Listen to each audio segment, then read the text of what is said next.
And we're back from the bye week, from the open date, whatever you want to call it. And now, Alabama. What's up, everybody? This is the Sooners on SI Weekend Preview. I'm John Hoover. That's Ryan Chapman. Ryan, Oklahoma has 2 games left in this college football season, we think. We're going to start in the regular season, at least, with this Saturday night at Alabama. You got 2 blue bloods, 2 crimsons, facing off, 2 of the most storied programs in college football history, Ryan. 7 national championships for Oklahoma. Alabama has 13. They claim 18, but 13 of the poll era and CFP era. Of course, the last 25 years, OU has 0. I guess 1. Let's say 24 years. OU has 0. Bama has 6 since 2009. These programs are 2 of the historical cornerstones of college football, Ryan. But the last 20 or so years, certainly the last 15 years, they've looked a little different. Yeah, it's been interesting that you can't write the story of college football without massive chapters dedicated to both Alabama, Oklahoma, Bear Bryant, Nick Yeah. Saban, Barry Switzer, Bob Stoops, Bud Wilkinson, but obviously all of that. It's just kind of weird that as we preview this week's game, the Sooners opened as a 13-point dog. Like you look at it, whether it be the home and home in the early 2000s, wasn't really. That was Bob Stoops, who had just got Oklahoma back to the mountaintop, and an Alabama trying to get back. Whether you look at 2014, an Alabama team that just missed national championship, an Oklahoma team that was just kind of happy to be there, honestly. 2018 is really the only time we've seen these 2 programs meet at the height of their powers, where a championship is on the line, sort of in a semifinal game, and unfortunately that through line of almost passing ships as far as elite v elite is going to play out on Saturday night. Yeah, now Brent Venables has some history against Alabama. He was the defensive coordinator, co-coordinator in that 02 and 03 game. He said it took a miracle, an act of God, to win the 2002 game. I say it took a miracle to win the 2003 game at Bama when Bob Stoops goes for it 4th and 9 from his 20, calls a fake punt, silences the crowd. Jason White then throws a 48-yard touchdown on the next play to absolutely take Bama out of it. That was 02 and 03. Those Bama teams were not very good. This is a different animal. That 2018 team with Kyler Murray, a bunch of NFL guys, goes to the Orange Bowl and just gets, what was it, 28-0? Alabama led 28-0 out of the gate. So against Lincoln Riley and that group. What's important now, of course, is this. Alabama is on a little bit of a heater. They come in winning 3 in a row, and they're number 7 in the college football playoff rankings that came out last night. OU is 5-5 this season. And Ryan, if OU is going to get to a bowl for the 26th year in a row, it's got to happen this week or next week. So, gun to your head, Ryan, which one of these next 2 does Oklahoma stand a better chance of winning? Is it a home game against an Alabama team that's won 3 straight? Or is it a road game at LSU next week, a team that's lost 3 straight? Yeah, you'd think LSU under the lights, live Tiger to be determined, but neck will be played, all that stuff, and go. It's got to be senior night at home, right? But this Alabama team's playing their best football. Just look at what they did to LSU a couple of weeks ago, what Jalen Milroe did to LSU a couple of weeks ago, versus the fact that Oklahoma's had some awkward Saturdays inside Gaylord Family Oak Memorial Stadium. The Bluebirds have been out a couple of times. Yeah. If Oklahoma starts well early next week against LSU, you might get a similar situation with the Tiger fans in open revolt against their hiring of the 2022 cycle and Brian Kelly. So I'd go with next week, but look, we'll preview it. I don't think this is some insurmountable task on Saturday for Oklahoma. This isn't like an invincible Alabama team. The issue is who we haven't seen enough out of the Oklahoma offense, I think, for anyone to say it with their chest that you think that this game's kind of gettable for Oklahoma on Saturday. Yeah, I'd say this game is, I'm with you. It's the LSU game is more winnable than the Alabama game. For them to beat Alabama, Oklahoma's going to have to play almost perfect.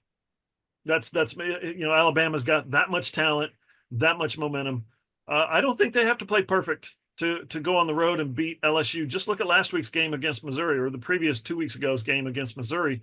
They played like crap a large part of that game, and they should have won the game. There's no way they should have lost that game. So I think next week at LSU is more realistic. Let's talk Bama though. The Crimson Tide run game, they're a menace. They're an absolute problem for Oklahoma. Starts with Jalen Milroe, like you said, leads the team 608 yards on the ground. He had 117 and 2 touchdowns against LSU. He had 100, I'm sorry, against Georgia. He had 185 and 4 touchdowns against LSU. He's got 17 rushing touchdowns on the season, 5.1 yards per carry. When you say dual threat quarterback, this guy does not come to mind. This guy is more of a he's more of a running back in a playing quarterback, except he averages 35 yards per touchdown pass. Okay, what? He averages 14 yards per completion almost, which is second in the SEC. Um, and if they have to run the football, Ryan, to other guys, if he has to hand off, if they make every read where he has to actually give the football, their running backs are averaging 5.4, 5.9, and 5.6 yards per game. What chance is Oklahoma's run and stop heavy defense, which has been great against the run this year? What chance does OU stand against that?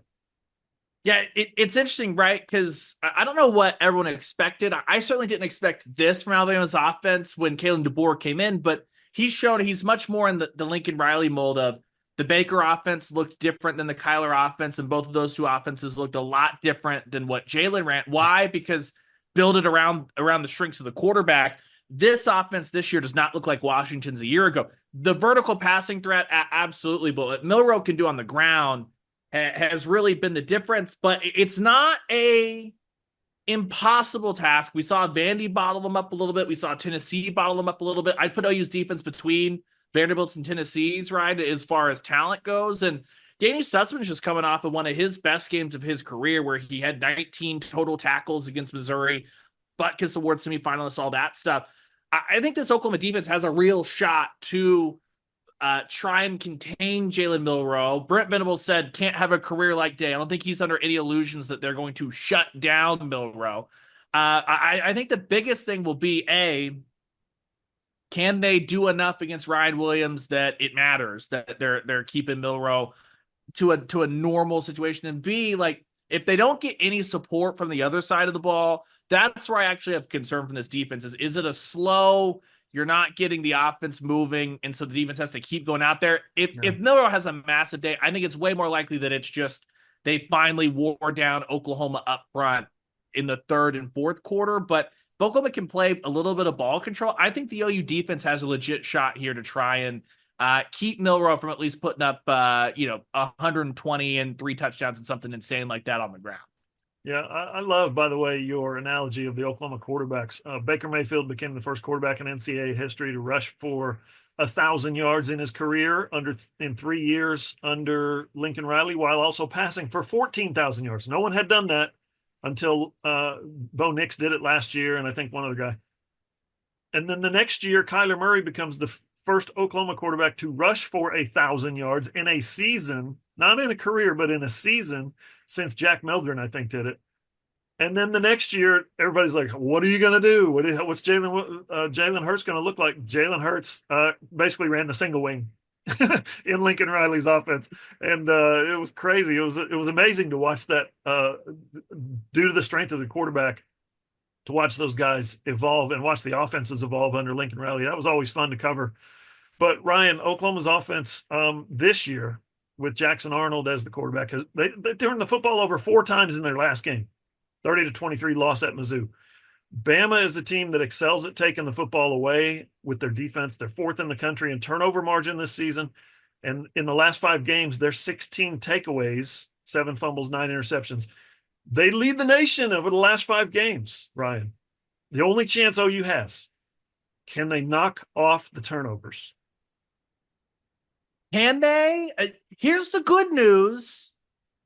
2 of Jackson Arnold's 3 fumbles were totally self-inflicted. It wasn't like he's getting smothered like at Ole Miss or big hits. I mean, he was bouncing it off of his foot. Can Peyton Bowen improve in the punt return game? Sure.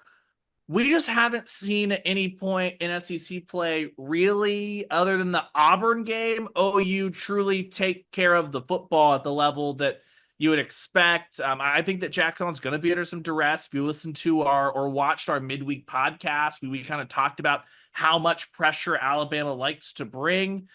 I asked Brent Venables on Tuesday about rebuilding Jackson Arnold's confidence over a bye week, knowing that for Oklahoma to win this game, he's going to have to be sure with the football, not turn it over, all that. Like, that is the key for Oklahoma's offense. And while Brent Venables talked about it's the same work, it's the same work, I just don't have the faith that Oklahoma and Jackson Arnold are going to be able to take care of the football because we haven't really seen it, whether it be the offensive line miscommunicating against Ole Miss, whether it be every explosion we saw against Tennessee, South Carolina, all that stuff, certainly Missouri. OU quarterbacks have turned the ball over a lot this year. Yep. All right, last one for you. An often overlooked matchup in this particular game. OU's got to win special teams. You cannot let Jay Nunez get over on Doug Deacon. This one is for Brent Venables' pride. If nothing else, the special teams has to come out on top. Oklahoma's gonna have to win the defensive battle. They're gonna have to win the special teams battle, all that stuff. For Peyton Bowen, he talked about it a little bit, and I guess I hadn't thought about it like this, but on last week, I believe it all runs together during the bye week. He had said, "Look, I haven't returned kicks in a year, so like that's a muscle that's still, getting back into the swing of things." When Peyton Bowen's caught it and got going forward, the punt return game's been really, really good for Oklahoma. They're not really having to worry about covering a lot of kicks because of Elzinga and Schmidt are booing them out the back of the end zone. And Zach Schmidt, the guy, you and I, we've never said a bad word about Zach Schmidt. Certainly not that he'd hit a key 56-yarder against Missouri before halftime. That's been great since he stepped back in. So on special teams, it really just feels like don't get anything blocked and you're okay. And if Peyton Bowen just surefire catch and then go, I think Oklahoma has a chance to do some stuff on special teams. We've seen the successful fake punt, all that stuff. It's just going to come down to the execution. And weirdly enough, the guy I have almost the most faith in, save Luke Elzinga, who might be the best player in football. Peyton Bowen, if he just can get a clean catch, I think it's going to be fine. Jay Nunez, of course, was the former OU special teams coordinator. Now he left to go to Bama, which opened the door for Brent Venables to hire his newest special teams coordinator, Doug Deacon from San Diego State. So yeah, that's one that Venables really is like, oh God, please don't lose the special teams matchup. All right, good stuff, Ryan. Thanks. We'll see how it all shakes out Saturday night in Norman. It's senior night. It's Bama night. Anything else you want from this team? This is it, isn't it? Hey, I'm just Bama, LSU, back-to-back weeks. We can officially say we cover the SEC after we cover Alabama and LSU in back-to-back weeks. And thankfully, we don't have to get hit to do it. So that's the good part. That's the real good part. Oklahoma Sooners on SI.com. That's where you're going to find the most comprehensive coverage of OU sports and Sooner football. We'll have all the pregame coverage. We'll have the latest breaking news, the up-to-date injury reports, our world-famous in-game real-time observations. Don't miss that. The post-game reports, all the post-game interviews with players, coaches, as well as our post-game reaction. One last time from Owen Field this season, and of course the Sooners on SI podcast, certified fresh from the press box. One last time from Norman. And don't forget, all of our content is free. All you got to do is keep it right here. Oklahoma Sooners on SI.com. For Ryan Chapman, I'm John Hoover. See you guys.